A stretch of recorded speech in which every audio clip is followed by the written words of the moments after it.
আসসালামু আলাইকুম। তালহা আইটির পক্ষ থেকে আপনাদেরকে নতুন আরো একটা ভিডিওতে স্বাগতম। আজকের এপিসোডে আমরা দেখব যেভাবে এমএস ওয়ার্ডের মাধ্যমে আমরা কীভাবে এভাবে স্থানীয় মানগুলো লিখতে পারি, যেমনটা একের একক এক এবং দুইয়ের একক দশক, এভাবে আমরা কীভাবে লিখতে পারি। এখানে কিন্তু আমি কয়েকটা ধাপই লিখে রাখছি। এখানে 4টা ধাপ রয়েছে, এখানে 3টা ধাপ, এখানে 2টা ধাপ, অর্থাৎ একক দশক শতক সহস্র অযুত লক্ষ। সেগুলো আপনি কীভাবে এভাবে মান নির্ণয়গুলো আপনি এমএস ওয়ার্ডের মাধ্যমে লিখতে পারবেন সেটা দেখো আজকের ভিডিওতে। চলুন শুরু করা যাক। শুরু করার আগেই আমাদের যেটা করতে হবে, যেহেতু আমরা একটা নতুন পেজে আসি অথবা আমরা একটা লিখিত পেজে আসি, আমরা এটার জন্য নতুন পেজ নেওয়ার জন্য আমরা কিবোর্ড থেকে কন্ট্রোল এন্ড প্রেস করে দেবো। তাহলে আমাদের একটা নতুন পেজ তৈরি হয়ে যাবে। তৈরি হওয়ার পরে এটাকে আমি একটু এখান থেকেও আপনি কর্নার দিকে আপনি এই যে percentage zoom out zoom in করতে পারবেন, অথবা আপনি কন্ট্রোল চেপে ধরে মাউসের কার্সরটা আপনি নাড়াচাড়া করলে পারবেন। এখন আমি এখান থেকে আমি যেহেতু বাংলায় লেখা হয়েছিল সেই জন্য আমি বাংলা ফন্ট নিয়ে নিলাম এবং এই ফন্টটাকে আমি একটু বড় করে নিলাম। নেওয়ার পরে এবার আমাদের কি করতে হবে, আমি প্রথমত 2 সংখ্যা দেখিয়ে দেবো, তারপর আপনারা চাইলে 3, 4 যত ইচ্ছা করে নিতে পারবেন। এখন আমরা 2টা সংখ্যা করার জন্য আমি প্রথমে এখানে যদি আমরা ধরেন 1 লিখে স্থানীয় মান লিখে নেই, আমি এখান থেকে স্থানীয় মান নির্ণয় এটা লিখে নিলাম। নেওয়ার পর আমরা ইন্টারপ্রেস করে দিলাম। এখন আমাদের কি করতে হবে, এখান থেকে আমরা প্রথমেই টেবিলে চলে যাব, তারপর এখান থেকে আমরা 2টা টেবিল নিয়ে নিব।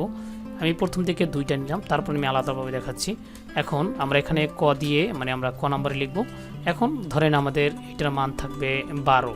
এখন 1 লেখার পরে আমরা আবার একটু 2টা স্পেস দিয়ে নিব, তারপর এখানে আমরা 12 লিখে নিলাম। আর এখানে যদি আমরা খ 5টা লিখতে চাই, এখানে খ লিখতে পারবো, মানে খ যদি আমরা আরও লিখতে চাই তাহলে আমরা এটা লিখতে পারবো। এখন আমি যখনই ট্যাব বাটন প্রেস করব অথবা এখানে মাউসের কার্সর রেখে ইন্টারপ্রেস করার সাথে সাথে একটা টেবিল হয়ে যাবে। এখন টেবিলটা হওয়ার সাথে সাথে আমাদের এটার একক দশক এঁকে নিতে হবে আর কি। যেমনটা আমরা এখানে দেখতে পাচ্ছি এককের সোজা একক, দশকের সোজা দশক। এইটা আমরা কীভাবে করব, এখন আমাদের এই 2-এর সোজা যেহেতু একক নিতে হবে সেহেতু আমরা ইনসার্ট মেনুতে চলে যাব। তারপর এখান থেকে শেপ মেনুতে, এখানে যে শেপ মেনুর যে লাইনটা রয়েছে সেটা আমরা নিয়ে নিব। তারপর এখান থেকে এই শেপটাকে নিয়ে আমরা প্রথম সোজা বরাবর রেখে দিব।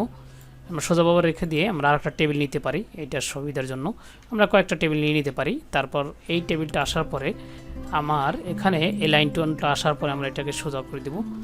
একটু ছোট করেও দিতে চাইলে আমরা দিতে পারি, যেহেতু এটা এককের ঘর। তারপর এখান থেকে আবার ইনসার্ট মেনুতে চলে যাব, আবার আমরা শেপে গিয়ে লাইন টুলটা আবার নিয়ে নিব।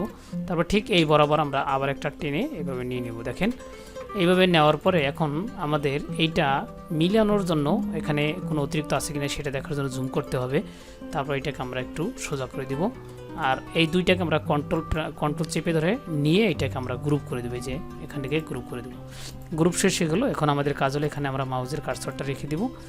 যখন আমাদের কাজ শেষ তখন আমরা এখান থেকে 2 একক আমরা এটা লিখে দিলাম, 2 একক 2 লেখার পরে এখন আমাদের যেটা হলো আমাদের লেখাটার ভিতরে চলে আসলো। এখন আমাদের এই লেখাগুলো এই বরাবর নিয়ে আসার জন্য আমরা কন্ট্রোল আর প্রেস করে নিতে পারি। আর আর প্রেস করার পর এটা যখন দূরে আসবে তখন আমরা চাইলে টেবিল এখান থেকে টেনে আমরা যতটুকু ইচ্ছা নিয়ে নিতে পারি, অথবা এইটা করার জন্য আবার আমরা আরেকটা এখানে টেবিল তৈরি করে নিতে পারি। এইটাগুলো আমাদের এককের ঘর। যখন আমাদের এইটা হয়ে যাবে তখন আমরা দশকের ঘরে নিব। এইটার জন্য আমরা এইটাকে মাউসের কার্সর ক্লিক করে তারপর আমরা এটা অল্টা বাটন চেপে আমরা একটা কপি করে নিতে পারি। যেটা কিন্তু নেড়ে গিয়েছে, নাড়া হয়ে গেল, আমরা এইটাকে একটু ধরে অল্টা প্রেস করতে পারি, অথবা এখান থেকে একটা কপি পেস্ট আমরা কপি নিতে পারি। আমাদের যেহেতু এটা গ্রুপ হয়ে গেছে, যে কোনো একটা আমাদের ধরলে কিন্তু হয়ে যাবে। আমরা একটা অল্টা প্রেস করি বা কন্ট্রোল সি কন্ট্রোল ভিউ দিলেও আপনি পারেন।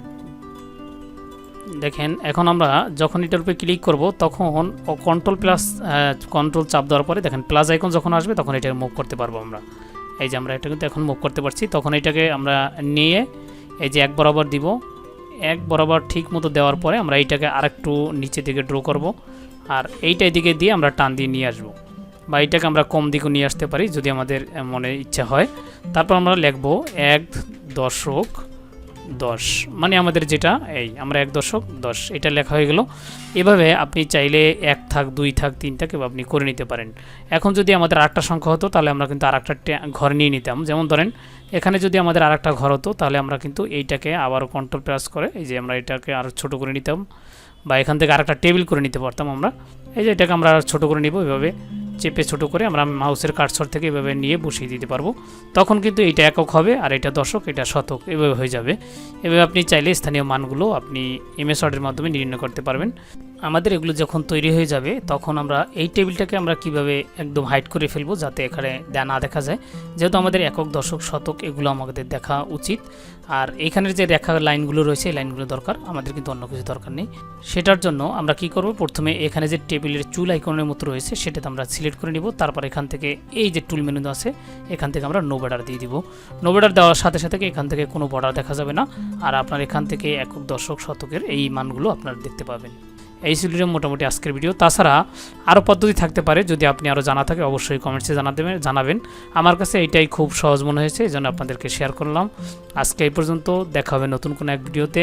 আর যদি আপনি চ্যানেলে নতুন হন অবশ্যই সাবস্ক্রাইব করে পাশে থাকবেন। আল্লাহ হাফেজ।